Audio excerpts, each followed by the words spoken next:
to? Bakit ang kalat? Ate, ako na. Si Shelly, umalis.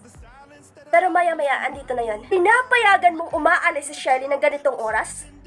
Anong klase kang kapatid, Evelyn? Tanda na si Shelly, ate.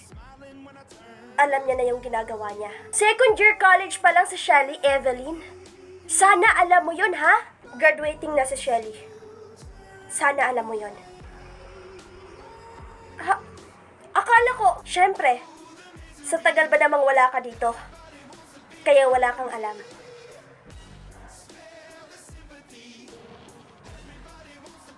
Aba? Anong oras na, Shelly? 10 p.m. Alam mo naman palang ang gabi-gabi na, tapos nag-i-enjoy ka pa sa kadiliman. Ano? Sino kasama mo? Anong pakialam mo? Aba, Shelly, hindi ko yan nagugustuhan yung pananalita mo. Shelly! Shelly! Hindi ko nagugustuhan yung pananalita mo. Ayoko ng ganyan. E di magtiis ka. Umuwi ka dito, di ba? Magtiis ka kung anong naririnig mo sa akin at nakikita mo sa akin. Evelyn? Te, ito ba? Ito ba ang klaseng pagpapalaki mo kay Shelly? Wow!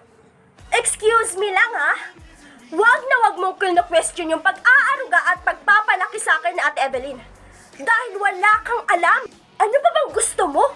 Andito na nga ako, di ba? Shelly, ano pa bang kulang? Alam mo ba ang salitang pagkukulang?